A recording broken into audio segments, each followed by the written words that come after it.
Let's kick it off with a rookie showdown. All of a sudden, juicy. It's an important game for the Atlanta Falcons. If they want to try and scratch their way into the playoffs, they're playing in our nation's capital. The commies laying four in this one, 47.5 is your total. I say the Falcons go in there in a big spot. Michael Penix looked pretty good in his debut. I liked all the conversation about, like, hey, you know what I see through the first half of this game? This moment doesn't look too big for him. The moment. The moment is a home game against the Giants. Like, I hope it's not too big a spot for him because he's in some real trouble. There's some bigger spots on the other side, including this one. I think the Falcons win here. The commies ain't playing really for much. I know that they need to secure things once and for all, but I think we see where they're going to land here. 23-21, Falcons. Hench, how say you? Uh, yeah, I don't really think you can draw any conclusions from beating the Giants, who are, laying down in the way you should. Like the Giants are Yeah, tanking. right. This is how you do it, gang. Don't stumble into a victory by accident like the Raiders did against the Jags. That's how you don't get your quarterback of the future. And I do, obviously Penix is an upgrade over the cadaver they had playing quarterback for most of the season for no reason. It was so obvious for months and months that Cousins wasn't the guy, and Penix is an upgrade. That said, the commies are not going to turn it over 5 times this week against that Falcons defense. I like Jaden Daniels to cover 27-20. I do respect the Giants tanking out loud. Like, Tommy DeVito's too good. Get Johnny Sozich in there. Put him out there. He'll stink it up real good. Meantime, one thing I was right about is Kirk Cousins was going to be one and done in Atlanta. I'm fascinated to see where he winds up now in 2025 because he's not done. Year off the Achilles and everything. But it's going to be Falcons taking on some of that money and all that. So that'll be an interesting post Super Bowl thing. Maybe even before we'll start to see where the connections are being made. San Francisco, that's always been the Shanny thing. Get him with Kirk, but I don't think that's going to happen now. Pittsburgh, possible. Spaghetti, how say you?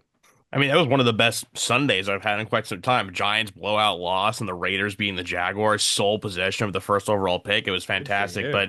But yeah, I mean, the Giants, as Hench was pointing out, like, the defense is not going to, they were just terrible, the Giants. So Bobby Okereke goes on the IR. They've been missing Dexter Lawrence. There's so many guys just on the injured list to begin with. And Penix, he didn't do, I mean, like Drew Lock had a touchdown pass. Penix did not. He hit Penix threw for less yards than Drew Lock, and Drew Lock has got awful. So Penix wasn't bad, but when you go and look at what Jaden Daniels did, the 5 touchdown passes, I know he had a couple interceptions, but and then scoring, 22 points in the fourth quarter in crunch time versus a good defense in the Eagles, like this really is the tale of two different quarterbacks. And I am green with envy that the Commanders and Jaden Daniels, like they have their guy for the next 15 years. And I'm right now crossing my fingers that we keep this first overall pick, the Giants, to go get someone like a Shador Sanders who may turn into that. And Penix could be that guy. He has a lot of college starts, but right now I just think this Commanders team is loads better than the Falcons, who really needed Bijan and those pick sixes to win that game versus a really, really bad Giants team. So I'm completely on the Commanders. I think Commanders win by a touchdown or more.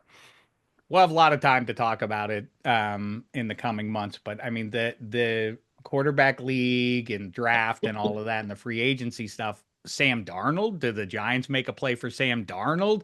Doubtful, but it's a not a great year for student athlete QBs. Shador Sanders comes with the baggage, if you perceive it to be that, of his old man. His old man seems like a package deal. Wonder if, like, they would go so far as to say, Dion, if you're willing to leave Colorado, you can be our head coach and coach your son.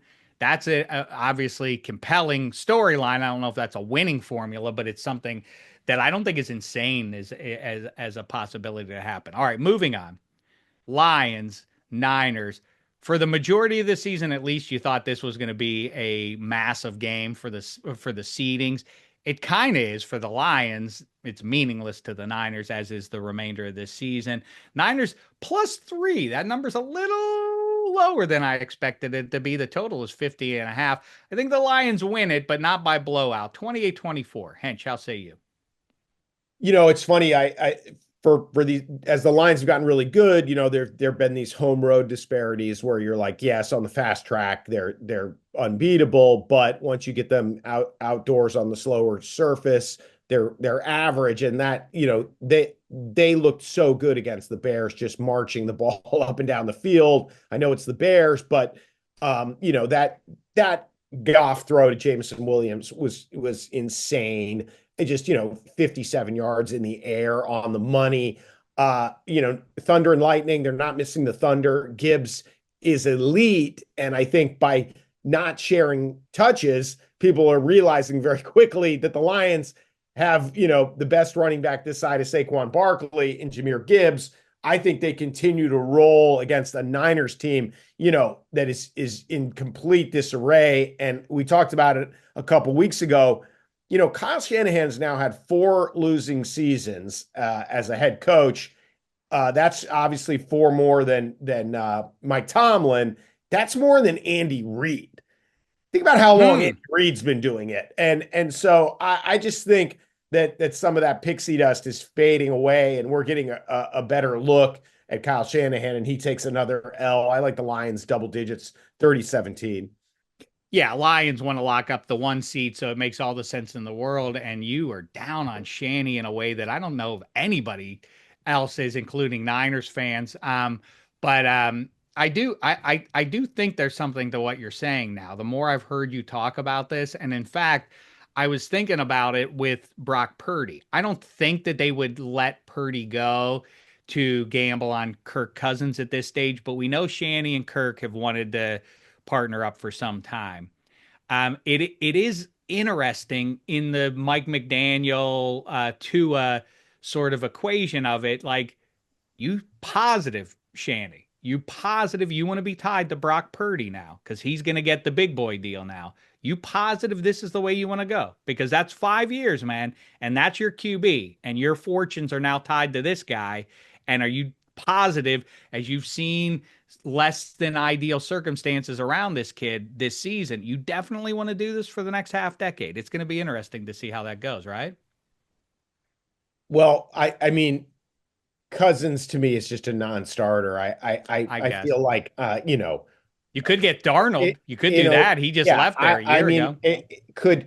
could Aaron Rodgers and Kirk Cousins have done more damage to the reputations of anti-vaxxers with Achilles injuries? Like, I mean, it's why would you tie your fortunes to either of those guys? I mean, it's hysterical the dead money hit the Jets have to take to get out from under Aaron Rodgers. So now he'll be punishing them from the grave. Like, they can't go to fucking war with Aaron Rodgers next year, and yet to not go with Rodgers is going to be more expensive. It's just hysterical. I don't think you can bring. I don't think if you're the Jets, you can go back to Aaron Rodgers. Like, I you're going to bring agree. in a whole new coaching thing and all that. Like, the old guy, yeah, he's still here. Yeah, he didn't. Everything else got moved out, but the old weirdo is still here. Maybe San Francisco. I mean, I think there's going to be some weirdness in these coming months here because Rodgers is going to move, and he's obviously a big brand, and Kirk Cousins is a big brand. And maybe everybody just stays where they are. But if you start doing the QB carousel, you can start to see some fun spinning going on there. Spaghetti, you're picking this one.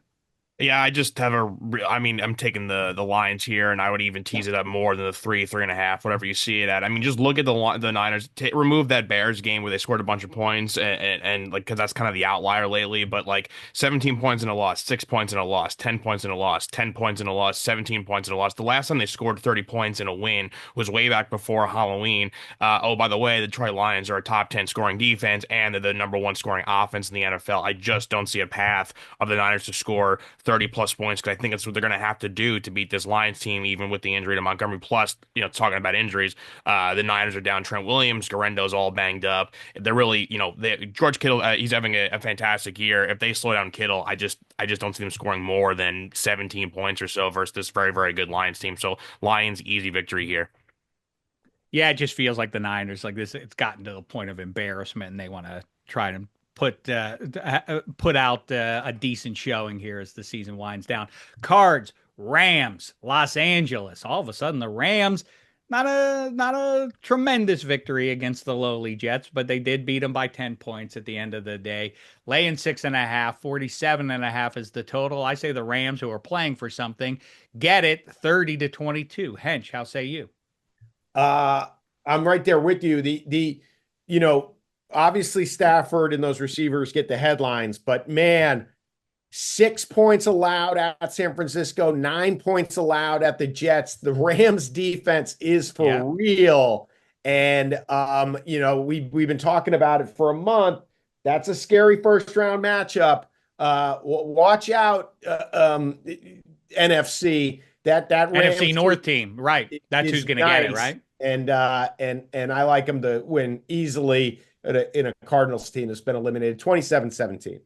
So is that right? I'm doing this off the top of my head. Is it so? It's going to be the Vikings at the Rams in round one, maybe. If that's right, that's great in historical sense because in the '70s, those two teams kept playing each other season after season. Spaghetti, how say you? Yeah, this one to me is pretty simple. I mean, Stafford's going to finish the year with, over 4,000 yards. Kyren Williams is, quietly one of the best running backs in football. Obviously, the receiver duo, I don't have to talk much about them. The other side of things, like Kyler Murray, I did see this tweet the other day, and I have not like stopped thinking about it. Is like, when are we going to start having we kind of had this conversation about Trevor Lawrence like last year on the show. I remember us doing that. Like, are we going to have this conversation about Kyler Murray? Like, is Kyler Murray? Do you ever see Kyler Murray winning a Super Bowl with this Cardinals team? Like, I just feel like he's not that guy. There's just something missing about them. I would never trust him in a late game situation to win something. Whereas you see Stafford, it's like that guy's nails. And I just think Kyler Murray. That conversation should be starting because the Cardinals are kind of stuck in this weird purgatory where he makes fantastic plays, but he's not really the guy you want there. And obviously, eliminated from playoff contention here, despite a really good season by Trey McBride, sans any touchdowns. And James Conner had a quietly really good season too. So I just think there's something missing about this Cards team, and the Rams were on their way to playoffs because they're a pretty well-rounded team. So yeah, this defense is great, and Rams going to win this game and cover. Super interesting point about Kyler Murray. I feel like that conversation started 2 years ago.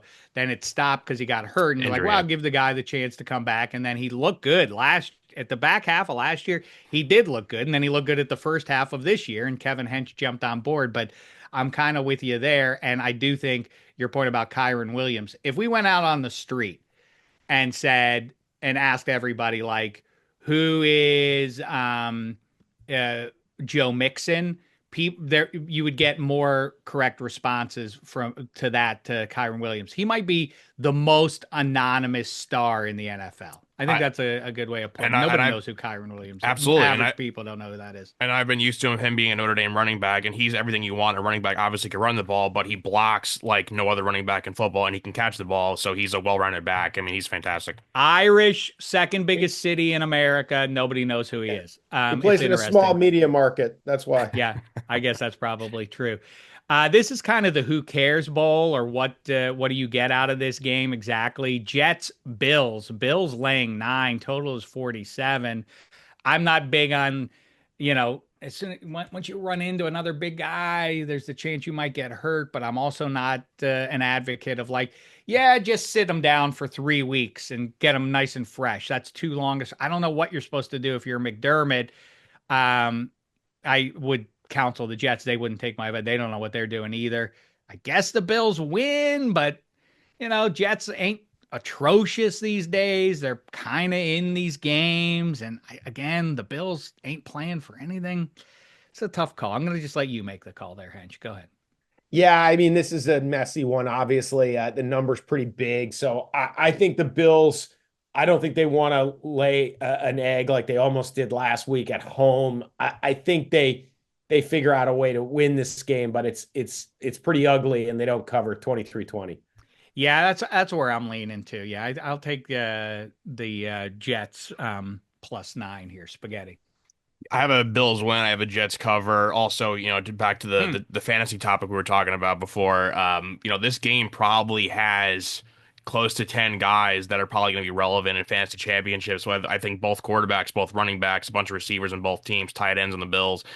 So like depending on what the weather is on kickoff, like if this is a super cold game, if there's going to be snow, that could ruin a lot of people's fantasy championships. So just keep an eye out for that too. But yeah, Bills win, Jets cover. Cowboys, Eagles laying 8.5. Total is 41.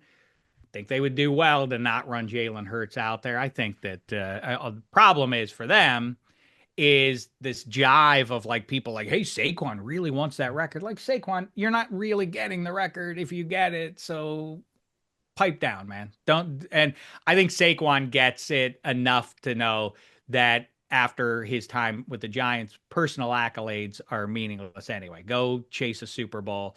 It's not important that you get a rushing record that gets an asterisk anyway. 8.5, again, a heavy point total against a team that's playing well, of relatively well of late. I'll take the Cowboys plus the 8.5. Hench, how say you? This is a tough one because you don't know who's starting at quarterback. Although the gutsy pick you just made is like taking the Cowboys plus the points, regardless of who starts at quarterback. But I'll hench my bet here and say Eagles to cover if Hurts plays, Cowboys if he doesn't. Game time decision, I guess. Cowboys playing really well. You can always tell if a team actually likes their coach because that performance against the Bucks was legit, making real big plays on the back end of that defense. Yeah. And I think I think if Hurts doesn't play, the Cowboys win this game outright. But I like the Eagles if Hurts starts. And I like it to go under the 41. Spaghetti, how say you? Well, this game is important for seeding, and I've been hyper focused on this because of my Giants, and I'm just petrified of the Eagles like benching their starters the last week of the season if they're not in play for the 1 seed, and then the Giants somehow win that game, and we've seen that happen before. Doug Peterson pulled that move. He did get fired the year after, so good for him. But I would be afraid of that. But the problem is the Eagles are playing at 1 o'clock. The next game that matters for them is the Vikings Packers game. It's at 4 o'clock, and then we talked about the Lions Niners game. That's a nighttime game. So the Eagles have to win this game to stick in that number one overall seed mix here. And I think it's possible that I don't think the Lions are going to lose, but it's possible. The Packers with the Vikings, I'm probably going to pick the Packers in that game, spoiler alert. So I think if they have to win plus the Saquon rushing record, I'm also kind of tired of this like Cooper Rush, is he a good quarterback nonsense thing going on. Eagles kind of get right. We're not giving up that many points on defense. The last game they gave up 20 points was exactly 20 points to the Rams about a month ago today. So I think the defense will get right. They will win this game. I actually going to have them covered too. So they're going to cover the 8.5. Depends on where you get that. Asterisk could be a meaningful game. Packers at the Vikes. The home team is +1 in this one. 48.5 is the total. By the time this game kicks off, the Vikings will know if they're still alive for the number one seed based on the result that the Lions put out against the Niners in Santa Clara.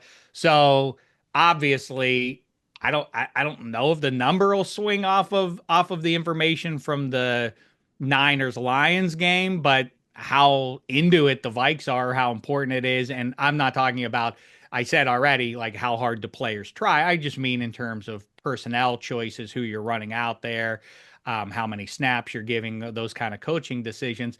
This is a real tough one to call. I also am not a big advocate of like, I do love the idea, not because teams would like to have it, but because it would muck up the playoffs and add some juice to them even more, is if you got to choose who your playoff opponent was. Maybe that's what college football needs too, is like if you get one of those seeds, you get to choose who you play in the first round kind of thing.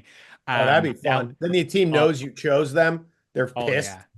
Imagine how spicy that would be. Like you want to add some flavor to it. Like, I mean, college football obviously, but applies here too. Like, imagine, especially if it was like the Rams, who people are like, should they really have a home game? Like, we choose you, Jordan Love and the Packers. We want you. We want you to come here. Like, imagine, imagine the story, the bulletin board material there. Anyway, Packers and Vikes both safely into the dance. We know that much.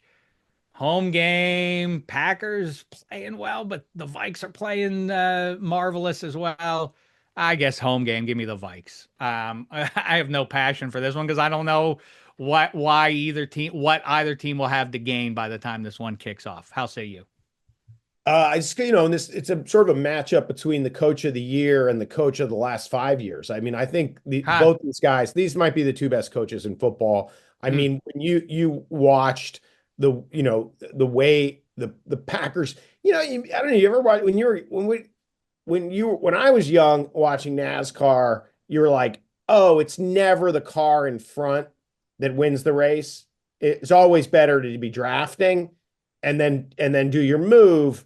Richard Petty, AJ Foyt, Cale Yarborough. Uh, What a but load of shit that just was. What do you know about NASCAR? I Remember was a when we big were kids fan. I was a watching big NASCAR? fan No, I don't remember before it that. became a money grab. David Pearson, Benny Parsons. Those are the AJ Foyt was not. AJ Foyt was in an IndyCar, wasn't he? Like, what are you talking about? You don't know what you're spitting nonsense. There was Cale Yarborough. Um, there was Bobby Allison. There was Donnie another Allison, Allison. Davey Allison, That's right. See, uh, um, Bobby Unser, Al okay. Unser. All right. No, no. See, now you're off. I think those guys were their IndyCar. You don't know what the hell you're talking. Please talk about something I you don't know do what I'm know talking about. about. But so anyway, I feel like the Packers, AJ whether it's Foyt. IndyCar, NASCAR, or the pickup trucks, they've been drafting Mm. and they're in a real nice spot. And I think they're peaking at the right time. That defense is getting after it. I did not think Josh Jacobs had this much life left in those legs. My God, he is just trampling guys. And Jordan Love's a nice QB. So I think the Packers win this one. And they are going to be a scary team in the playoffs. Remember, they had the Niners whipped in the rain last year. They're going to make some noise in the playoffs. Spaghetti, you remember when we were growing up and the America's Cup would be going on, and the team that could tact with their yacht the best. Anyway, talk about the Dennis game. Conner. I know I said I keep referencing in the preseason. It No, was okay, that took me a second. There you go, Hench. Dennis Conner. I was Everybody super loved him for 4 days, Eddie Spaghetti, back in the late 80s, I think is what it was. Like he returned the honor to American yachting against the evil Australians. That's if I remember that correctly. Go ahead. I never tuned into that. Just missed that couple years. Was not born yet. It was late 80s. Anyway, uh, I was super high on the Packers, super high on Jordan Love in the preseason. I thought they had a chance to win the division. I picked Jordan Love to be the MVP conversation. Not working out, but what I will say, and we're talking about the name test with Kyron Williams. Like if you ask people, who's Matt LaFleur, people are not going to know. Well, he's just the coach that constantly wins division titles, has a 67% winning percentage, and I think this is finally the year. I'm going to give the hot take now. I think they're going to make the Super Bowl. I think they're going to be a Super Bowl team. I just think they do Mm. everything correctly. They draft really well. They never have like the superstars that everyone, the faces of the league, but they're just deep at every position. They're just more than solid at every position. And plus, like Henry was saying, with Jacobs having him come in and inject life, they gave up on Aaron Jones, who, funny enough, goes to the Vikings, who's also having a great season. But I just think Jordan Love is a guy you could trust late in games. Outside of that first game and the weird Brazil game versus the Eagles, where they could have won, the field was a mess, a lot of sloppiness, bad refereeing in that game, and plus Jordan Love gets hurt. Their only losses were in the division, two to the Lions, and then the one really close game they played versus the Vikings here. I just don't see them dropping all four games to those other really good teams in the NFC North. I think they're going to get this one. The defense has been playing well, and this is not even a knock against the Vikings, who are also fantastic. And Sam Darnold's going to get 50 plus million in a contract next year. But I'm going to go with the Packers this one just because I really do believe in them. They're flying under the radar. I'm with you, man. They are a real player. I might like their chances. I would like the Eagles number one to get to the Super Bowl. I think I might put the Packers two, even ahead of the Lions, based on the injuries to Detroit. Last one, Broncos, Bungles, important to both teams, based on the ability to get into the playoffs and make some hay. Boy, that was one that they salvaged for Dumb Dave to look pretty good. I think the Chargers are a good team. That rally kind of proved it. Tale of two halves. Boy, there were never more proclamations around the game around halftime about Bo Nix is the man. Justin Herbert told you so. Been telling you for years. He's just not that good. kind of thing. By the end of the second half, all those things had reversed themselves, and the Chargers made a nice run, and now have returned to looking semi-scary, depending on who they catch in the first round. Broncos, Bengals now in Queen City. Bengals laying 3.5. Total is 49.5. I think Burrow keeps this roll going. I think they get it. I think they take it up into the low 30s. 31-23 since he wins it. Hench, how say you? I don't know if AJ McCarron's still backup quarterback for the Bengals, but I do know that AJ Foyt won 7 NASCAR races because I just looked it up. And you're taking advantage of an old Bo man. Jackson. I'm sorry, I didn't know. AJ An Jackson. old man who thinks he's losing his mind, and it's like including the 1972 Daytona 500. Okay, that record is set straight. AJ Foyt, huh? AJ Foyt, Okay. yeah, All right, I tagged didn't with know. Cale Yarborough. Yeah, that's all. That was all. God, you scared me there for a second because I am losing it real fast. What? Okay, if you know so much, what was his car number? Hold on, let me get back to my Wikipedia. I know 3. I know who 3 Oh was. yeah, well we all know the Intimidator. All right, so just help me out here. If you do it like Bengals, this, the Nazi Bengals win spy this will know game. you're not from Germany. If you say like Yeah. 3, you do like this, then oh, he's a German All NASCAR right, lover. you Go ahead. inglorious bastard. Okay, Bengals win this game. KC lays down for the Broncos. Broncos are in. Is that right? Is that correct? Yeah, Okay. Yeah, this is correct. perfect. So Bengals, Classic Andy Reid lay down in Week 18. yeah. Upcoming. So Yes. Bengals in a blowout here. Let's say 30-17. Because there's always that one team on the outside looking in that's better than like 5 teams that are in the playoffs. That's the Bengals this year. The Bengals just, I mean, you could say the Bengals season was torpedoed on opening day when they lost to the New England Patriots. And I think that the next 2 weeks will play out for the maximum heartbreak for Bengals fans. They win this week. KC lays down. Denver gets in. Yeah, Rams. Yeah, Stafford and Burrow need to get together after the holidays and say, like, let's not get amnesia again next summer. Let's just remember, like, let's play well from week 1 on and not have to do this every goddamn year. Spaghetti, how say you?